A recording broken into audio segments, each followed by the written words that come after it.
Waterhole, where first up we're at the wonderful Jamala Waterhole in the Madikwe Game Reserve of the Northwest Province of South Africa. And it looks like it's already an elephant spectacle.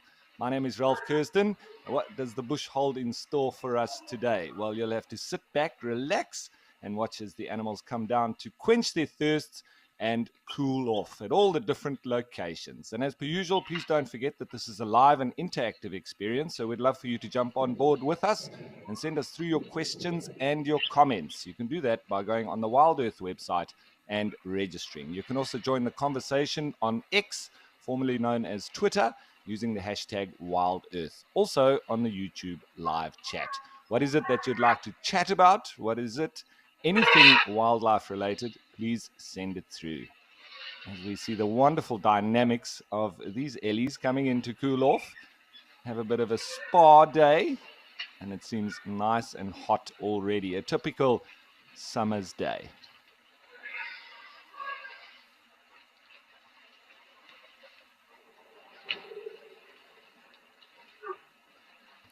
Always interesting to watch the different dynamics between the different herds, the clans, and the tribes as a whole.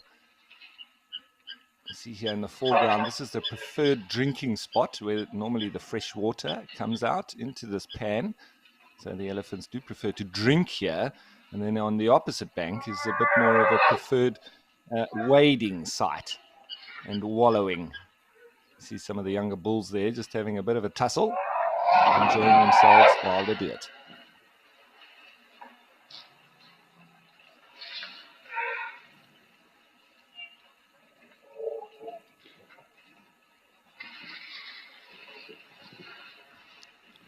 Elephants of all ages here. So there's some full adults and tiny little babies. Now, Sir 50, thanks for your comment. You're first up, and good morning straight back at you.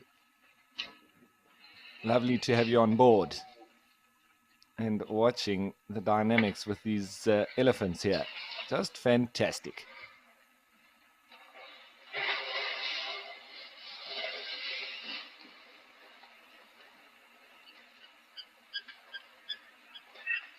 I would say that this is the most productive elephant-wise of all the different water holes and the locations that we do visit. And it's just fascinating watching them, especially when it's nice and hot. This is the best time of the year to watch elephants at the water holes. We can really enjoy watching them.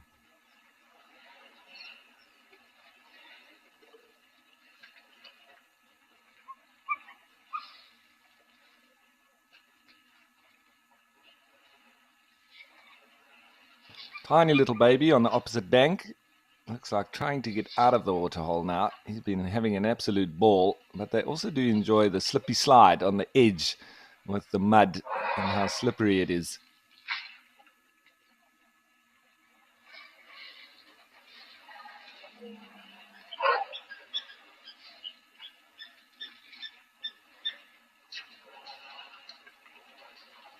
So Patisse asking, well, first saying that there's lots of elephants today, and inquiring whether it's hot.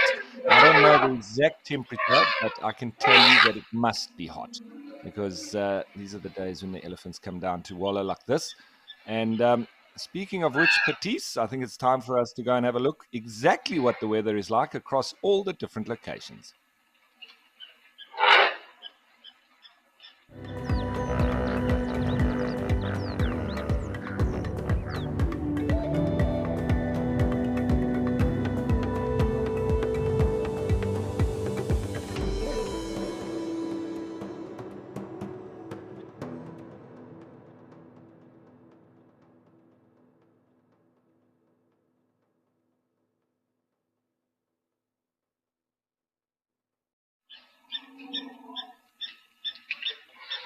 So as you can see there, nice and hot all around. A little bit of cloud. So I tell you what, sometimes even with those clouds that do appear, as we see the bull now just asserting his dominance. I wonder if he's one of the dons of the area. It does surely look like it.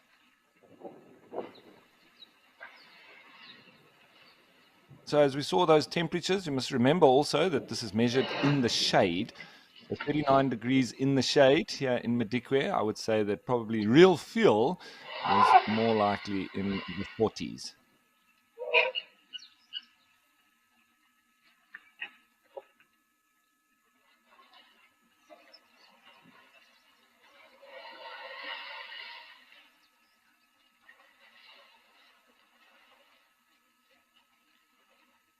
Also some zebra there just trying to get in and have a drink as well. When there's so many elephants like this, it does become a little bit difficult for the other species to get a spot to come in and drink. And very often the young elephants as well, particularly the bulls, enjoy chasing the other animals around. So it does keep them on their toes, literally.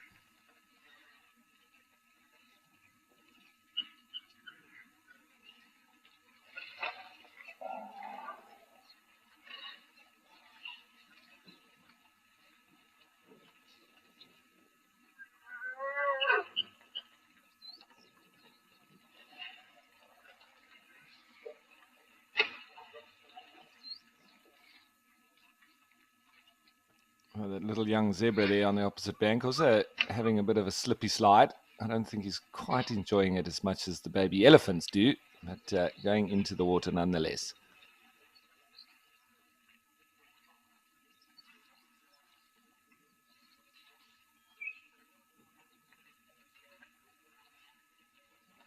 So the zebra have decided also to go in for a bit of a wallow.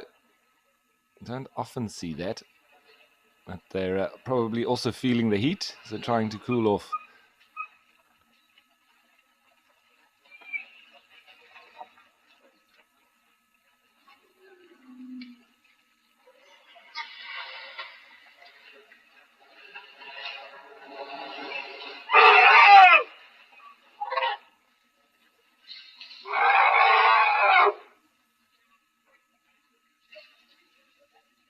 Lovely vocalizations now too.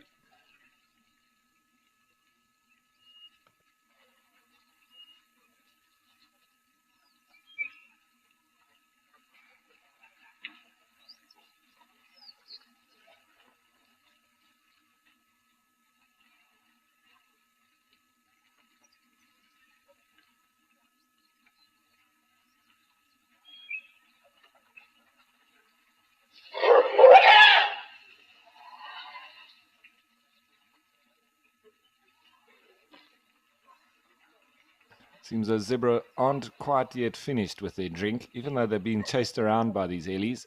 They're coming back for more.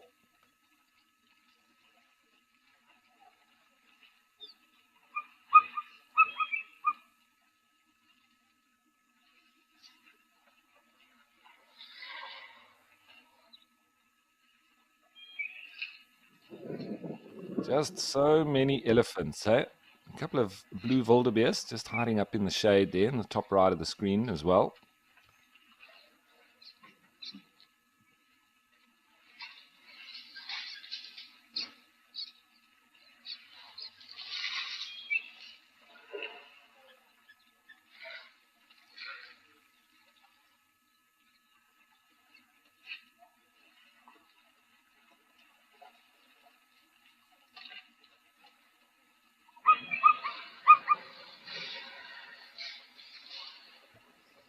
Bit of vocalizing from the zebras as well.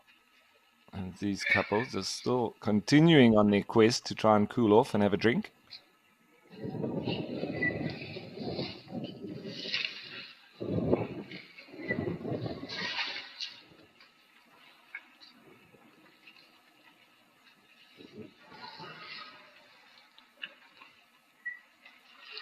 So, a question coming through from Wesley asking, when a lot of herds are in one place, is that when dominance displays take place the most?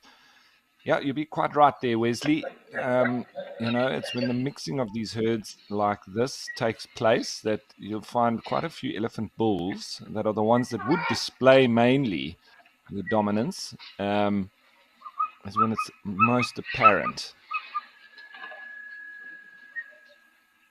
Obviously, we've chatted about it a couple of days ago on the sort of dynamics between bulls. And generally, the general consensus is that bull elephants of similar size and age will not really take on or perform any dominance behavior towards an elephant bull that has come into must, which is when they increase, or the levels of testosterone increases around about 60 times the normal levels. So it makes those bulls extremely aggressive, anxious, and almost don't really think straight.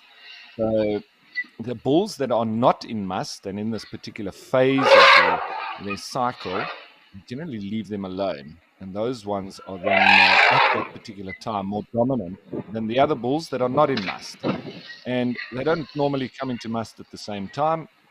So this helps with a good mix of genetics, because those bulls that do come into must then would achieve mating rights of any females that are in estrus. But it's also been shown that it's not always the case. Sometimes a dominant bull will still take on a bull that's coming to must that wouldn't ordinarily be dominant, just to establish that and maintain his ultimate dominance. So it's always very interesting to see elephants as they converge in numbers like this at the Waterhole. Difficult for us just to try and identify the exact individuals. I've noticed that there is one big bull. He's got a bit of a floppy ear, so it's nice that we can see him as an individual, and then note his behavior and where he may stand within, the groupings or the social structure of the other bulls. But we haven't really watched them enough to identify each and every individual bull. So difficult to tell who exactly would be the dominant bull of this area. But that's why we're here, and we'll keep on observing, and maybe even we will eventually be able to work that out.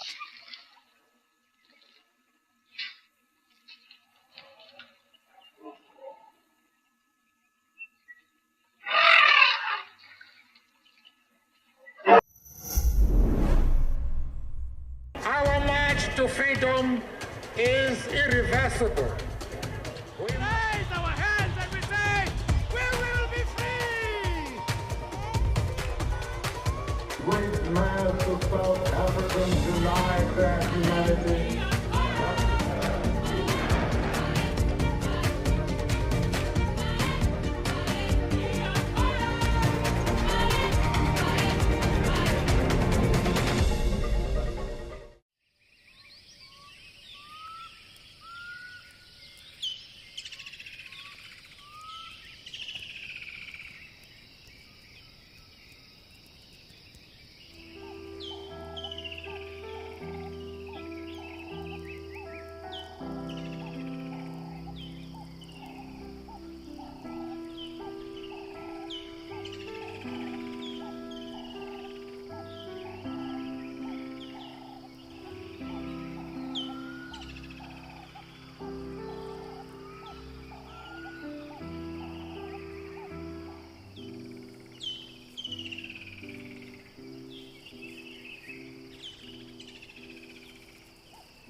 So nice comment coming through from Charmed Chaos saying, glad we can't smell that water over the internet. Charmed Chaos. Yes, I would have to agree with you. It's not normally a particularly nice smell. And it would be mixed with urine and dung from the elephants as well, because they don't necessarily exit the water before they go through their bodily functions. So there'll be a mixture of mud, urine, and dung, and the smell would reflect that. But it is something that I always never forget, the smell of elephants when they're wallowing in the water like this, from all the different game reserves that I've watched and spent time at. Sometimes actually smelling the elephants before I even, and then knowing that they're at the waterhole, and a good idea to go down and check.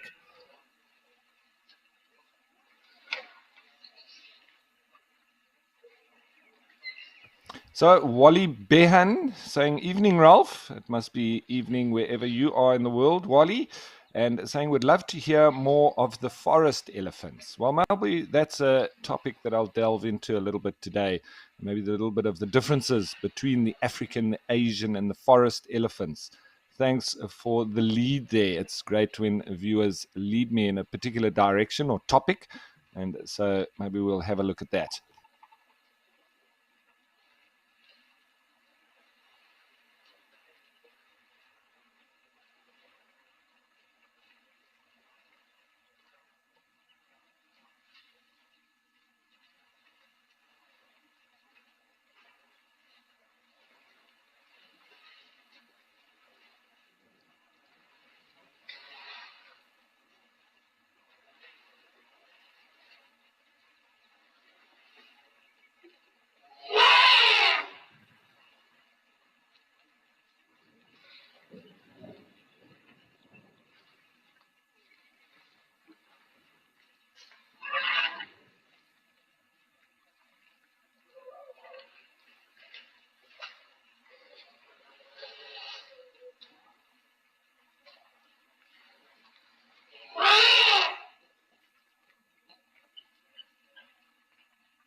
Of TB than actually being infected by it. And it's mostly prevalent in elephants in captivity. And this is where a lot of diseases actually are more prevalent, obviously, in captivity, where they're a lot more confined. And there's a lot more stresses on those animals as well. So the prevalence of TB then becomes more apparent. But generally, they say, I think it's only a very small percentage of them might actually develop symptoms, something like 2 to 3% of elephants that actually, carry TB. So it's more a problem for them carrying it and passing it on to other species, more so than a problem for themselves. And also another thing to always think of with elephants, they have phenomenal B cell attackers with regards to diseases and cancer and all of this kind of issues that you might find in wildlife. So they have an excellent immune system, and something which I think there could be and have been a lot of studies around this and the potential benefits for humans as well in terms of the way that they deal with these sicknesses and their autoimmune system.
So, as promised, diving into a little bit of the differences between all the elephants. And did you? I've come across a lovely article from Africa Geographic, which I often refer to, and they've got a lovely article on the differences between them. And they state that, did you know that there are 3 species of elephants in the world? Most only know of 2: the African savanna elephant, also known as the African bush elephant, or Loxodonta africana, and the Asian elephant, which is Elephas maximus. However, in 2010, a detailed genetic study confirmed that there's a 3rd distinct species, the African forest elephant, which is Loxodonta cyclotis, only found in the rainforests of Central and West Africa. Further research has shown that African forest elephants are more closely related to a now extinct ancestor than they are to their savanna relatives.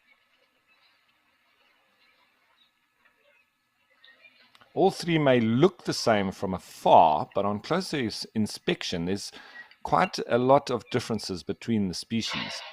And then we go into all the different characteristics that make them different. Firstly, their size. The savanna elephant is the largest of the 3 species, also the largest living terrestrial animal in the world, with bulls growing up to over 3 meters in height and weighing up to and over 8,000 kilograms. On average, Asian bull elephants can reach about 2.75 meters, weighing up to 5,500 kilograms, while forest elephant bulls, the smallest of the 3, rarely exceed 2.5 meters and weigh 100 kilograms.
And then you would also just be able to see from their foot structure.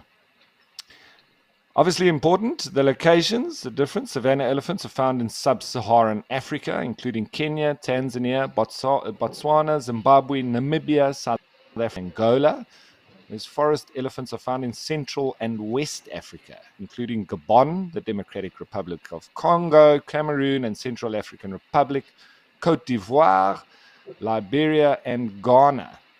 And the Asian elephants are found in tropical and subtropical moist and dry broadleaf forests in India, Nepal, Bhutan, Bangladesh, Sri Lanka, Myanmar, Thailand, Laos, Cambodia, Vietnam, China, Malaysia, and Indonesia.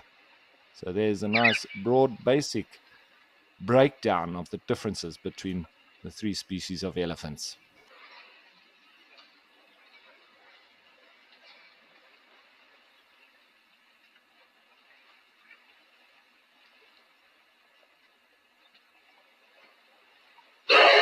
So, Blondie asking a question. Hi, Ralph. Why do the Madikwe elephants look smaller than the ones at Amakhala?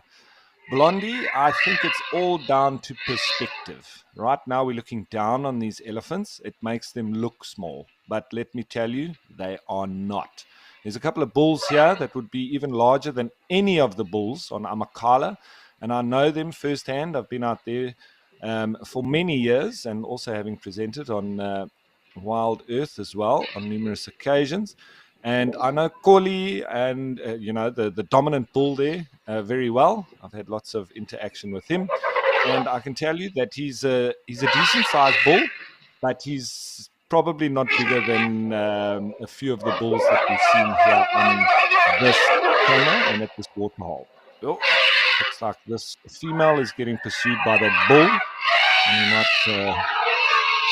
not pushing the subject. This is sometimes when you really see them getting anxious at a waterhole, when there's bulls that potentially in must and they're pursuing females that aren't necessarily receptive to them.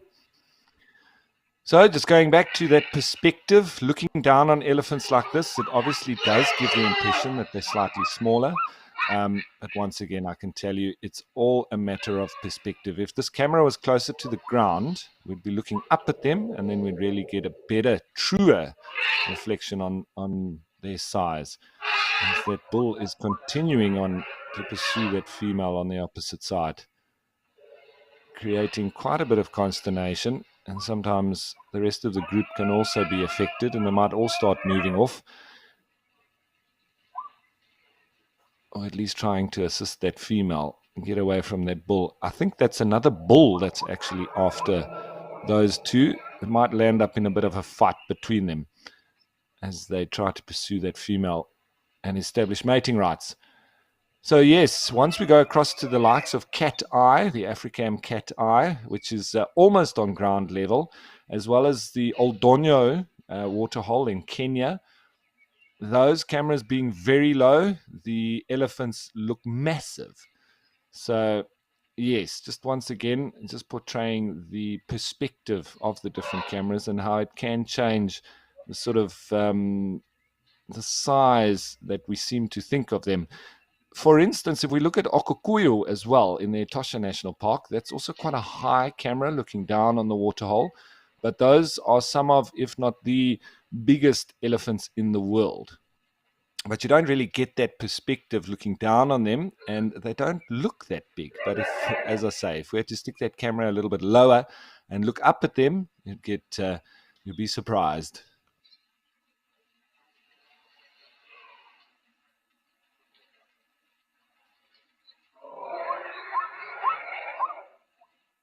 Now, Frank M commenting on these elephants pursuing that female. Shame. She's definitely not comfortable with them doing so. But Frank M saying a lot of chasing going on. Yeah, it's normally always down to the bulls who are either trying to establish dominance or mating rights or pushing them, and pushing their weight around, whatever it might be. But generally those guys that are coming into must with the increased levels of testosterone, a bit of an imbalance in their hormones. So they do start to do a bit of crazy stuff.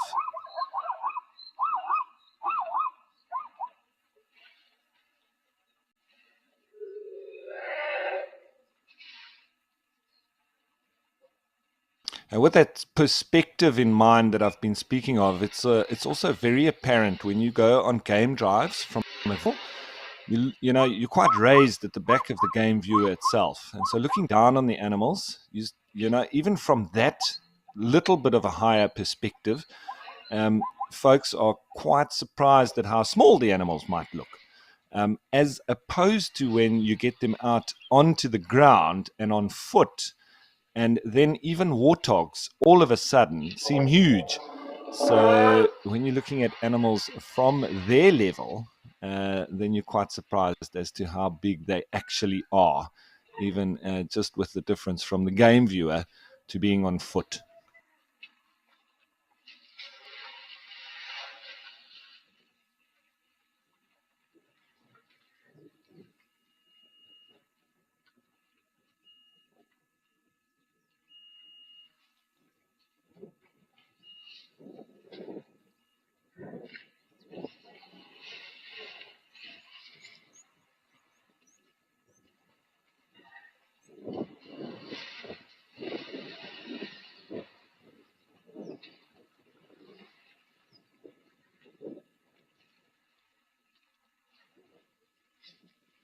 So you can also watch these elephants, and you see that you can judge their mood by their tails as well. And you can see this bull that's just come down for a drink. With his tail, it was very straight and to the side. This is when they're quite agitated. And all the rest of them, their tails sort of relaxed and hanging down. It gives you a real indication of everybody's mood, and they're all sort of almost trying to calm him down, it looks like.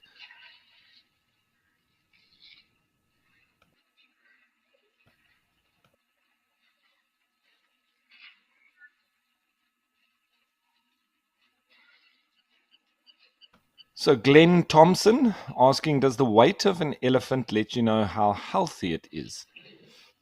It could do, Glenn. Obviously,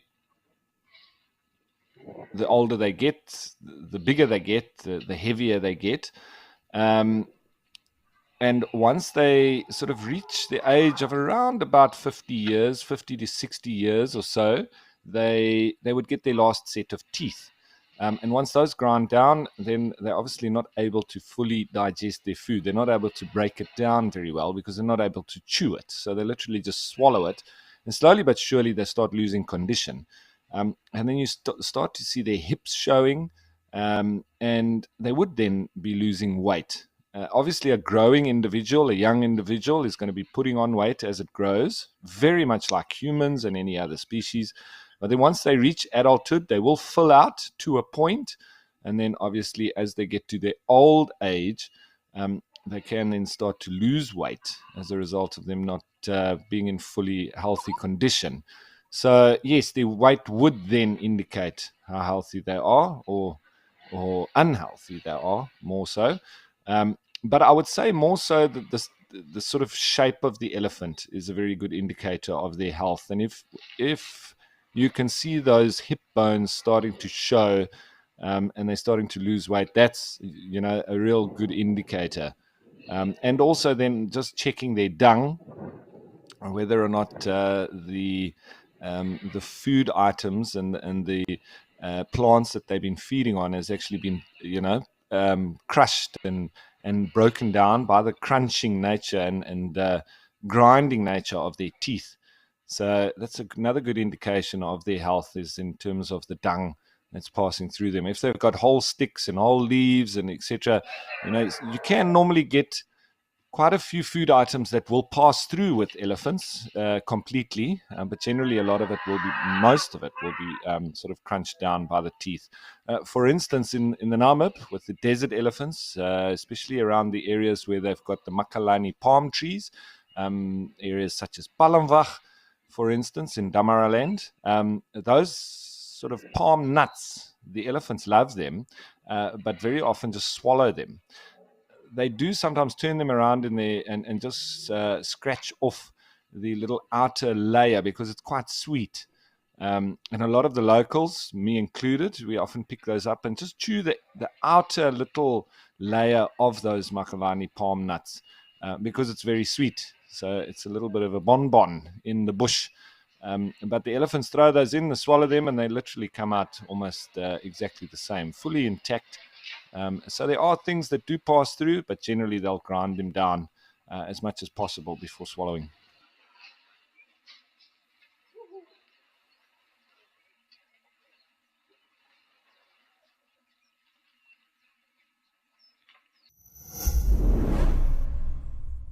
We all know the struggle of finding the perfect gift. But what if you could give them an unforgettable experience? Something truly extraordinary. Introducing Nature Eye. Fly a real drone remotely at iconic locations, witnessing the beauty of nature like never before. Sign up to be an explorer and you could win one of these experiences yourself. Visit natureeye.com today.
Now, a question coming through from Martin1 Jr. asking, have there ever been instances where a young or newborn calf is trampled within a big herd?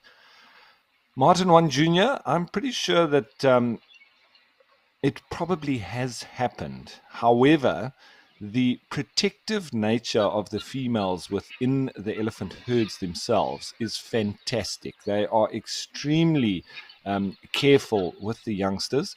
And the young females, even from as young as about 10 years of age, sometimes even younger, are all involved with the rearing of the babies and looking after them, protecting them, teaching them. And so are almost like babysitters, and in so doing, they learn how to look after the youngsters for when it's time for them to have their own. So a real protective understanding within the breeding herds, and it's only made up of females with all the youngsters and some, young bulls as well. But as soon as the bulls become too boisterous, you're normally between the ages of 10 and 13, they get pushed out of the herd by these protective females because of the threat of them injuring some of the youngsters. And so they get then pushed out and sent packing on their way. So, as I say, it's probably when bulls come into must and they come into the group and they cause this anxious behavior of the rest of them, of the females, that there is the potential for that, especially if there's tiny little babies. But I would say that it's very unusual, very rare for that to happen, and probably very accidental as well.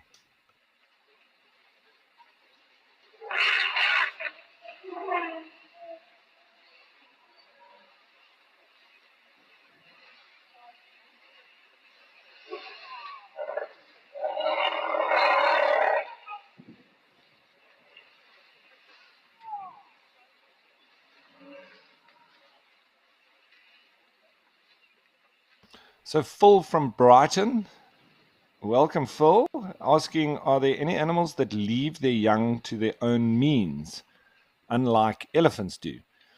So yes, quite right. Elephants don't leave their youngsters to their own means. This is very unusual, and would be as a result of something very unnatural, or something very unusual happening within the herd, something that would have split them up, or an injury female, that would be the mother of the baby concerned.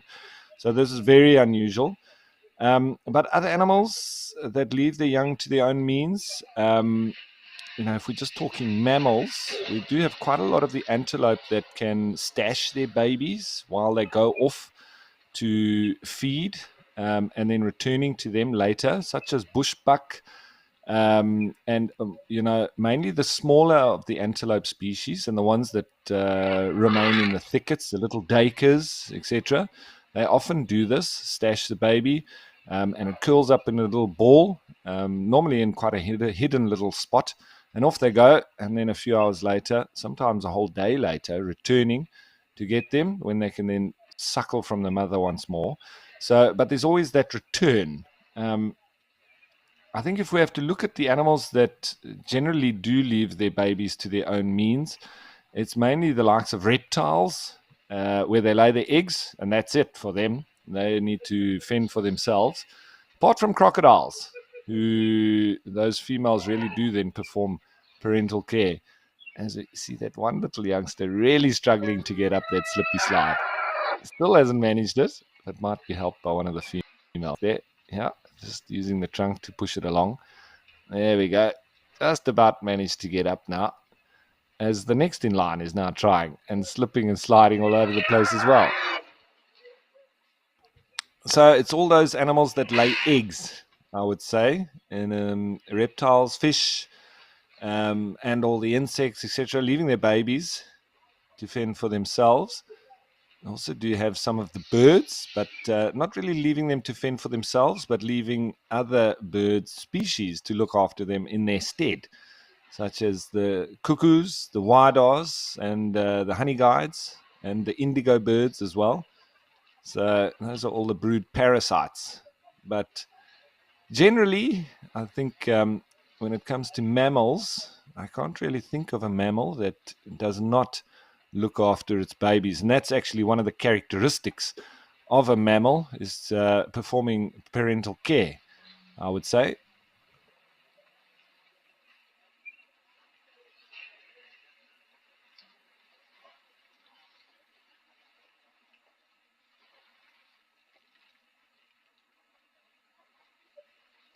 And if we actually look down at the definition of a mammal, is having mammary glands. I think it might be very related to that name as well. So that meaning that the females suckle their young, and they wouldn't be able to really care for their young, or they wouldn't be able to suckle the young if they weren't caring for them. So generally, mammals have excellent parental care.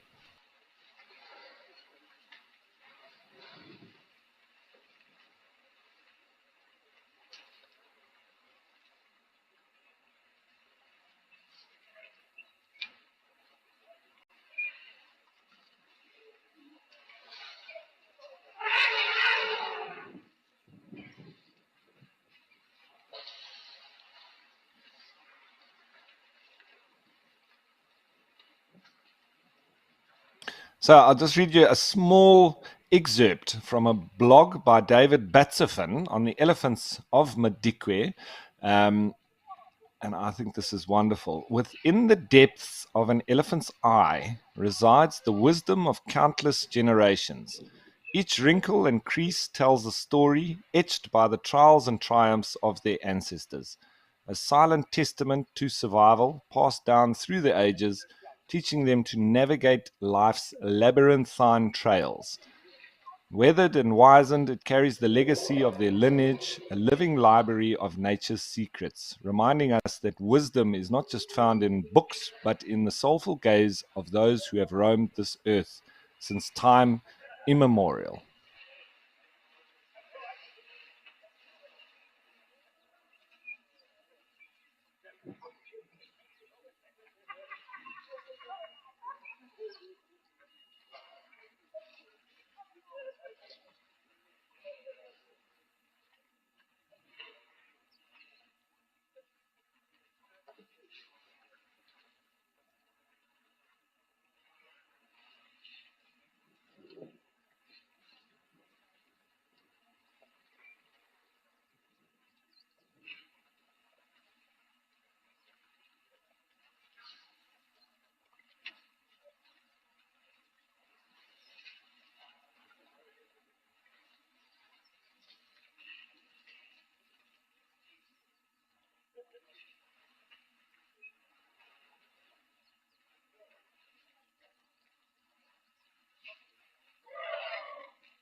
Good afternoon and welcome to WildEarth's Bush Hub here in the Western Kruger.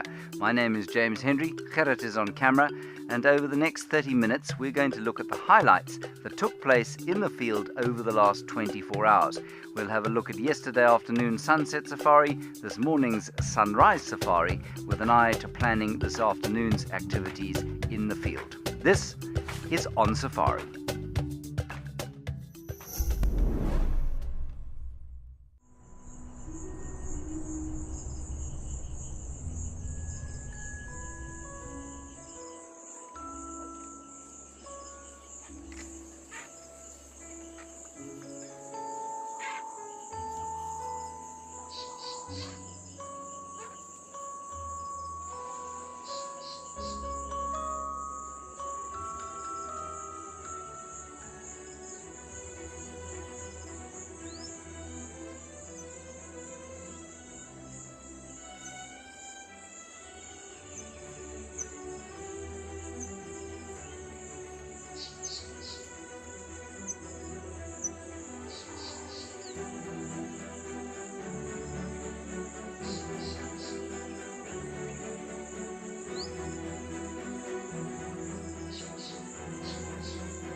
So Hichame, I think is how you pronounce it, asking, are there any popular elephants in this reserve that you may... Now Hichame, I'm not quite sure if there's any that really stand out that have got any stories to them. All I can say is from what I've seen at these waterholes here in Madikwe, this is the most visited of the two that we go to, Africam Tau, which is up in the north of the reserve, and this one, Jamala, quite a lot further south. The other waterhole doesn't compare to the numbers that come through here. This is really a favored spot.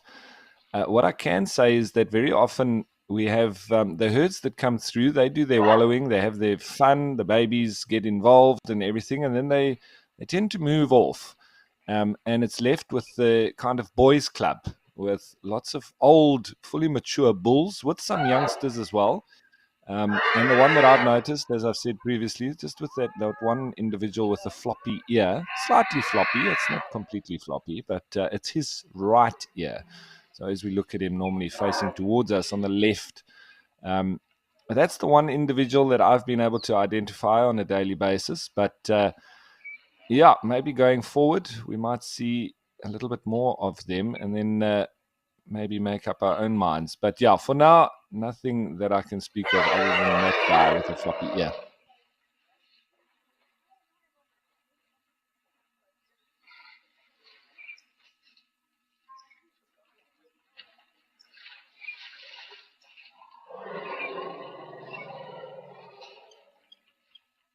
Right, so question from Cheetah Peter asking, why is it that different herds of elephant can coexist in place like a waterhole, but prides of lions or packs of wild dogs can't do the same?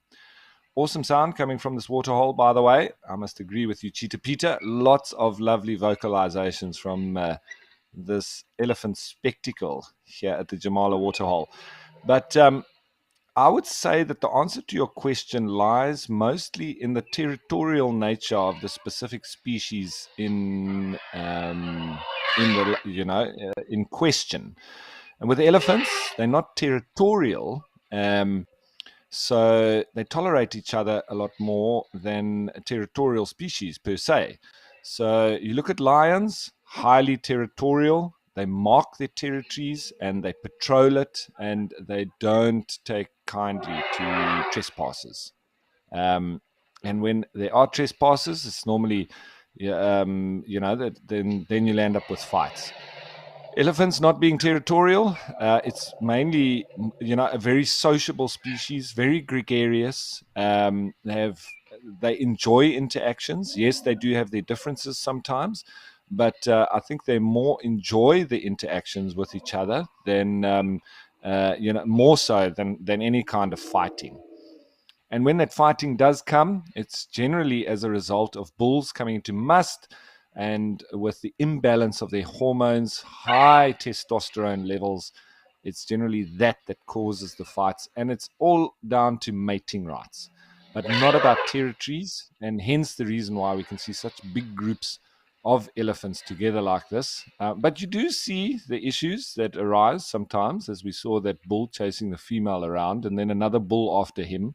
So, we could have a fight off in the distance, or who knows, they might even turn around and come and have it back here at the waterhole. But it's much more of a relaxed affair with elephants because of their gregarious nature and with them not being territorial.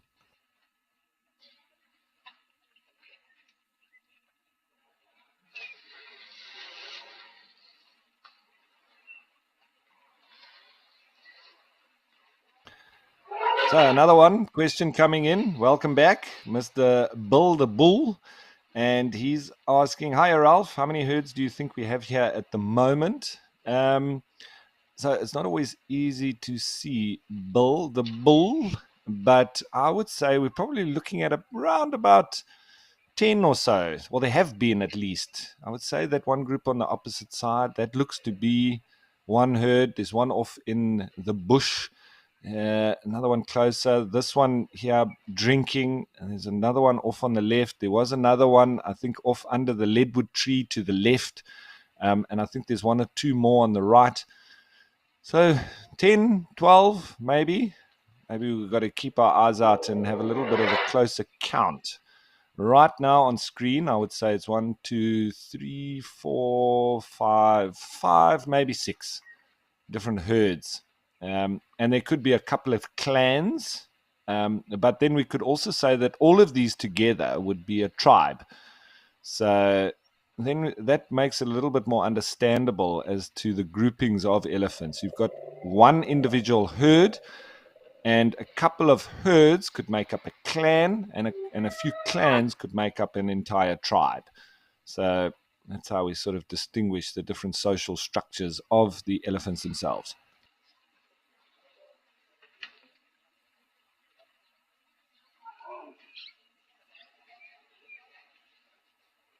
So comment coming through from Bundu Bash. Welcome aboard, as per usual, and saying, Ralph, loving the scene, so many elephants.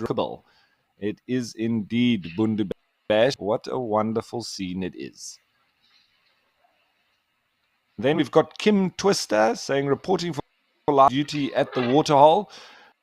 For you, Kim Twister, the water is shallow, so they can all stand up. If they do seem like they're drowning, well, just tell them to put their feet down.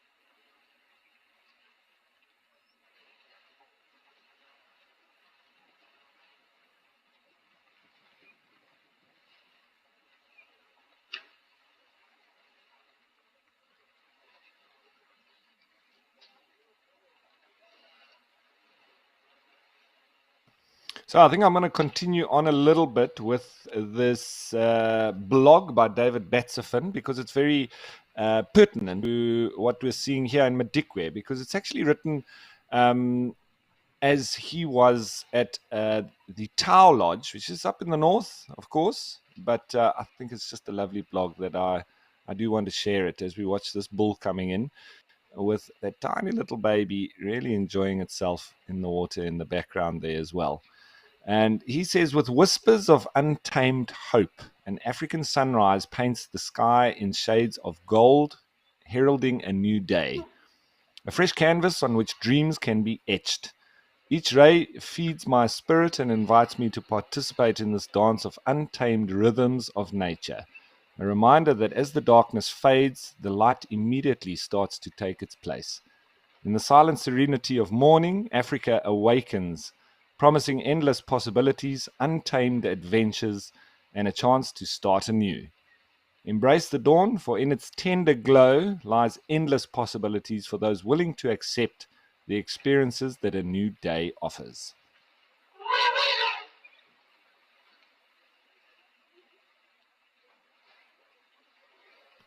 Sitting on the deck of my suite at Tau Game Lodge in Madikwe, watching herd after herd of elephants coming to drink at the large waterhole at the lodge, I got to see and experience the interactions of the herds and how they behaved.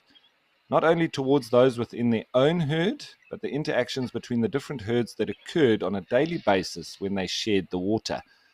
Interestingly enough, the lodge is named after the vernacular name for a lion, Tau, whereas it should be named Klo, elephant, as we saw more of the latter and none of the former at the Waterhole, which is quite similar here at Jamala. But to be fair, I did hear lions vocalizing almost every night during our stay. Welcome to the wild world of elephants, where social interactions are more dramatic than a soap opera, and the mother-child relationship is like no other. In this whimsical journey, I will delve into the fascinating dynamics of those pachyderm breeding herds, where the matriarchs reign supreme and the calves are the mischievous troublemakers we all secretly adore. On the open plains in front of Tower Game Lodge, a herd of elephants lumbers along, intent on getting to the water to drink and frolic. The undisputed leader is the matriarch, historically the oldest and wisest female in the herd. They normally have the wisdom of Yoda, the tenacity of a honey badger, and the combined memories of 1,000 elephants from generations that preceded her.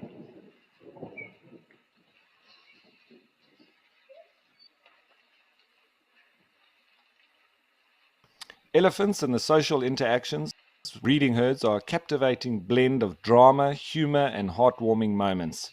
The female calf relationship, with its mix of discipline and playfulness, is a testament to the unique bonds that exist in the animal kingdom. So, the next time you find yourself watching a nature documentary about elephants, remember that behind those majestic tusks and massive bodies, there's a whole world of love, laughter, and occasional elephant sized tantrums.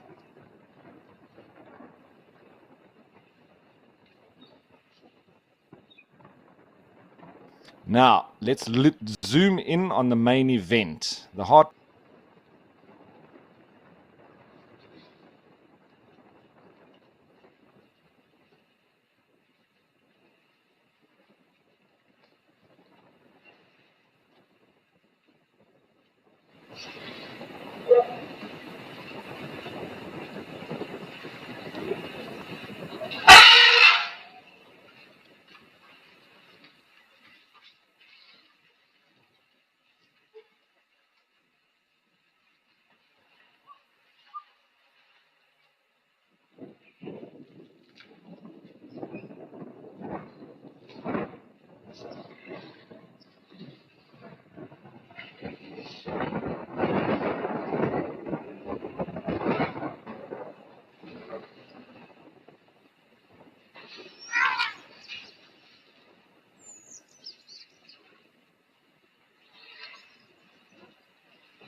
We all know the struggle of finding the perfect gift. But what if you could give them an unforgettable experience? Something truly extraordinary. Introducing Nature Eye. Fly a real drone remotely at iconic locations, witnessing the beauty of nature like never before. Sign up to be an explorer and you could win one of these experiences yourself. Visit natureeye.com today.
Righty. So just to continue on the lovely story about the elephants at Tau Lodge, I'm just backtracking slightly. Now let's zoom in on the main event, the heartwarming and occasionally heart-stopping relationship between elephant mothers and their adorable calves. You see, in the elephant world, it's all about family, and that means sticking together through thick and thin. But don't be fooled by their massive size. These gentle giants are, in fact, the helicopter parents of the animal kingdom. Imagine this scenario. A curious calf decides to venture a bit too far from the safety of the herd to investigate a butterfly or a twig. Chaos ensues. The mothers trumpet, the aunts rush in like the cavalry, and the matriarch sends a stern warning with a "Don't you dare do that again" look that could stop a charging rhino in its tracks. The calf quickly learns the importance of staying close to mum. But it's not all seriousness in the world of elephant parenting. These massive moms have a soft spot for their little ones and can be incredibly playful. Imagine a 4,500 kilogram mother engaging in a game of catch me if you can with a 100 kilogram calf. It's like watching a bulldozer play tag with a feather.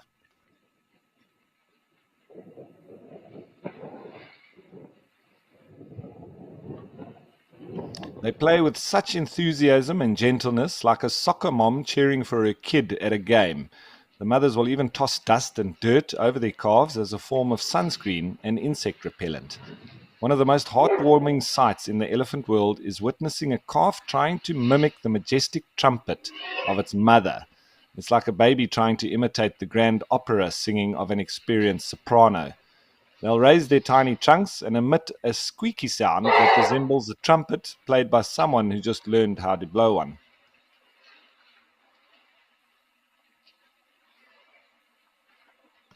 And speaking of family, the elders in the herd, like the grandmothers and great aunts, play a vital role in passing down wisdom and traditions to the younger generation. They're like the wise old sages of the savannah, sharing their knowledge of where to find the juiciest leaves and the best watering holes.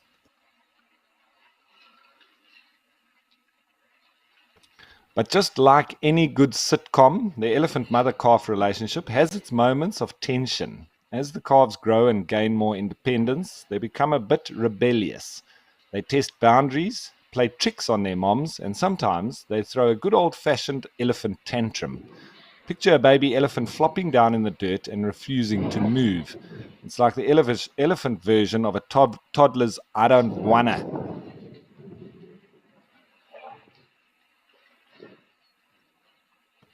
And of course, elephant mothers have their own special brand of discipline. They employ a combination of stern looks, gentle nudges, and a touch of tough love to keep their rambunctious youngsters in line. And when all else fails, there's always the threat of a timeout under the watchful eye of the matriarch. It's a lesson in obedience that the calves never forget.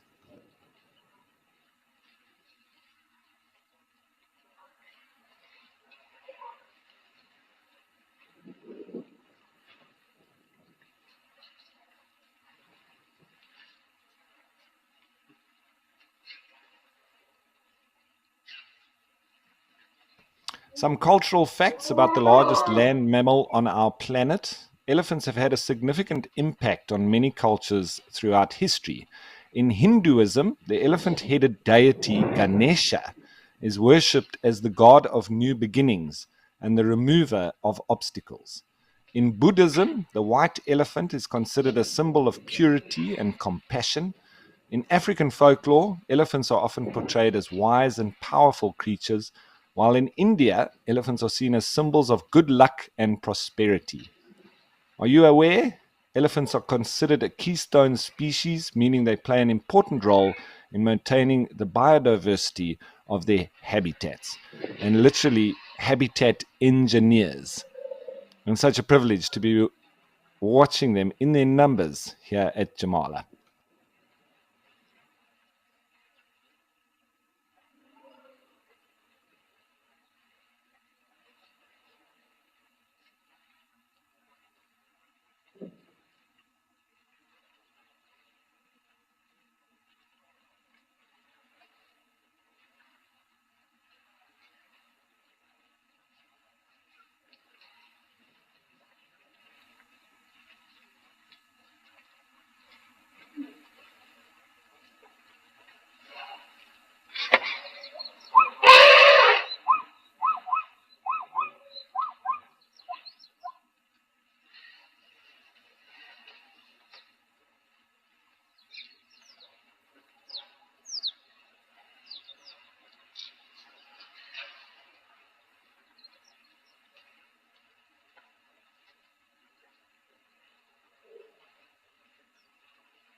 So Bundu Bash, thanks for your nice comment, saying beautifully written story, thoroughly enjoyable to listen to. Thank you. So yes, a lovely blog there on travel and things about the Tau Game Lodge, and that's why I was quite excited to read that one out because I thought it was fantastic.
Good afternoon and welcome to WildEarth's Bush Hub here in the Western Kruger.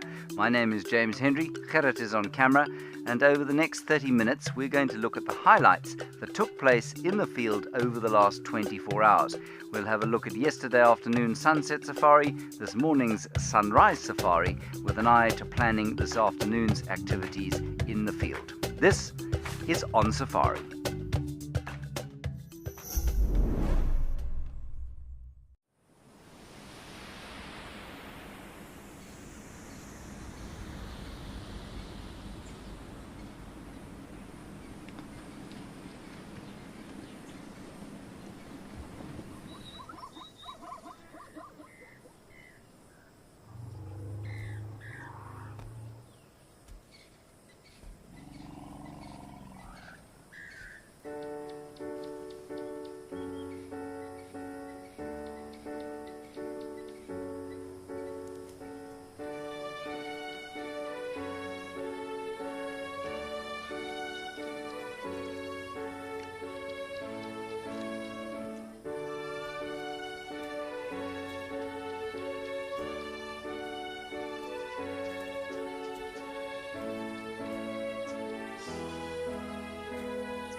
be a couple of harems as well. Generally, sort of 10, 12 is a big harem. So this would be multiple harems normally that have come together here.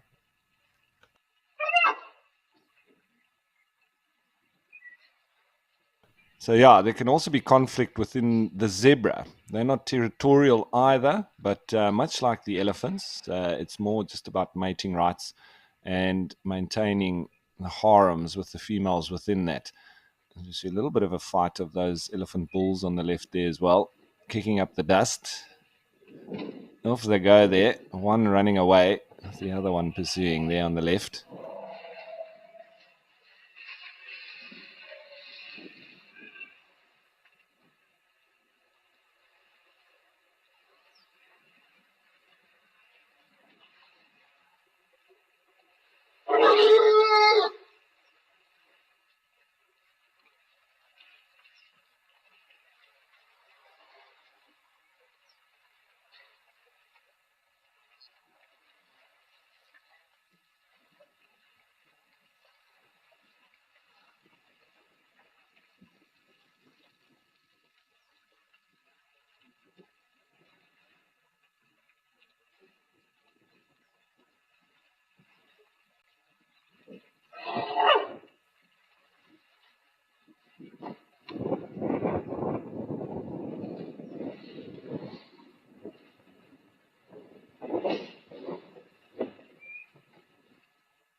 You see with the zebra as well, they're generally more reluctant to come down to the waterhole, when there's a lot of elephants around. But they do gain sort of in stature and bravery when there's more of them. So it looks like they've all banded together now and feeling a bit safer to come down, even though there's still lots of elephants around, but there's more of them as well. So they take a bit more of a chance then.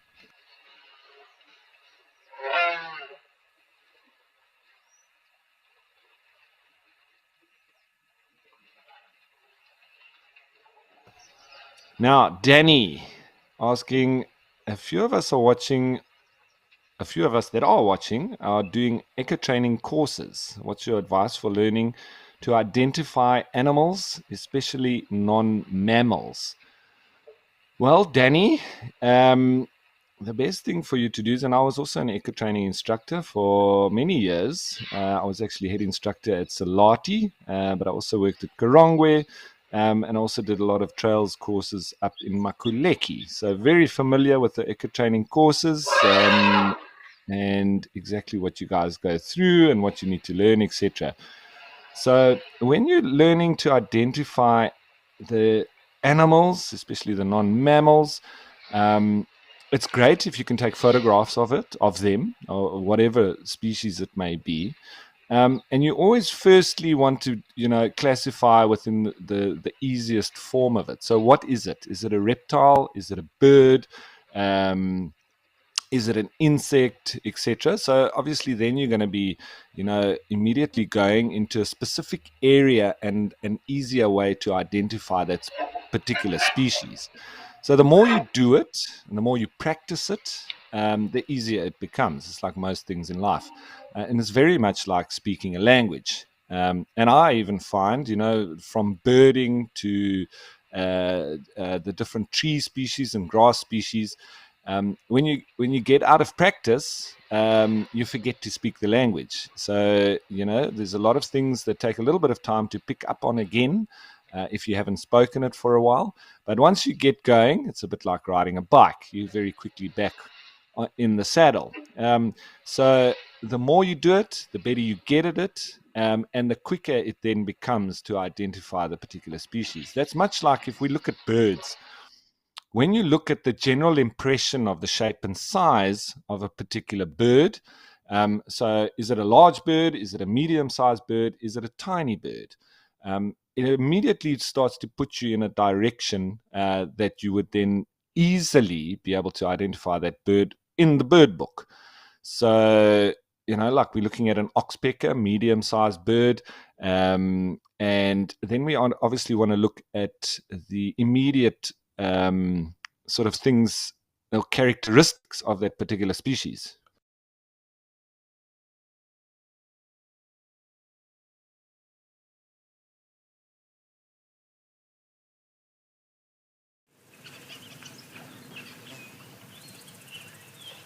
Righty, so sorry about that. We had a little bit of a frozen frame.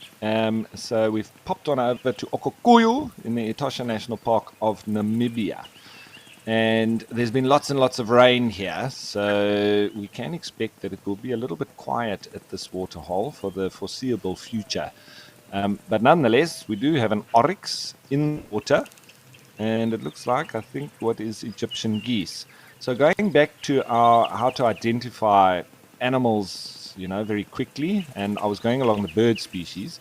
So, we were talking about an oxpecker there, medium-sized bird, immediate characteristics that you can see. It's got a red bill, and you start to learn within the different books, the more you practice using them, where in the book that group of birds may be.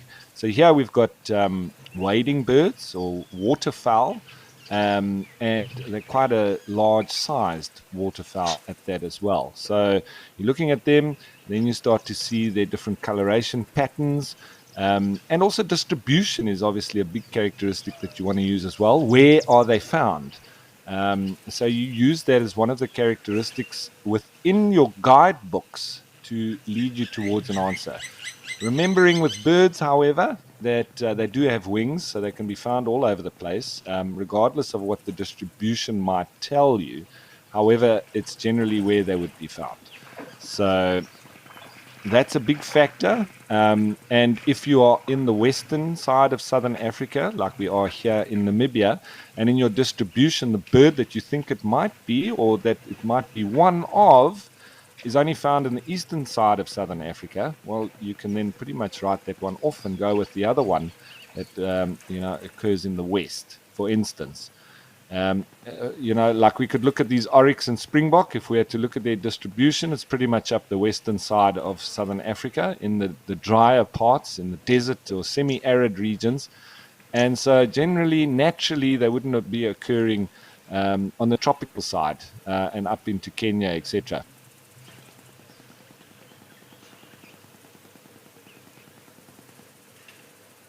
Alrighty, so we have enjoyed a wonderful start at Jamala. A little bit of a freeze frame there made us head on over to Okokuyu. Having said that, though, it is time to introduce all of the AfriCam locations as well.